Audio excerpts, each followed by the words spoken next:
Dating asawa at karelasyon ng anak ng US President na si Hunter Biden, tetestigo at maglalabas ng ebidensya kaugnay ng kanyang gun purchase drug addiction case. Ito ang mahataw na balita ni Early Briones. Hataw Balita ngayon. Humarap sa paglilitis ng anak ni United States President Joe Biden na si Hunter Biden, ang dating asawa nito at isang dating kasintahan. Kapwa nagpresenta ang dalawa ng mga drug paraphernalia at drug pipes na natuklasan nila pareho sa panahon na karelasyon pa ang anak ng US President.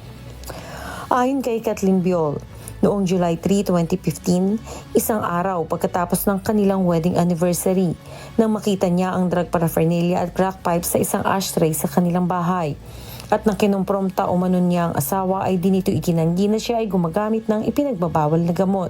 Ayon sa dating asawa ni Hunter, naghihinala na siya na isang drug user ang kanyang kabiyak bago pa man ito umamin. Samantala, inamin din naman ni Kathleen na hindi niya nakita na gumagamit ng drugs si Hunter.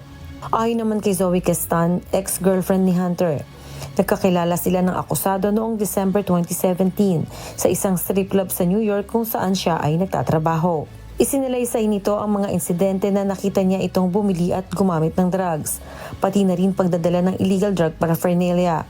Kaugnay pa rin ito, nag-aalala naman ang mga kaalyado ni President Biden sa magiging epekto nito sa US leader dahil si Hunter ay nag-iisa na lamang na anak niya na nabubuhay.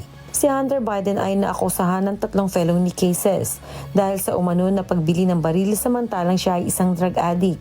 Kung mapatunayang guilty, 25 years imprisonment ang ipapataw na parusa sa kanya.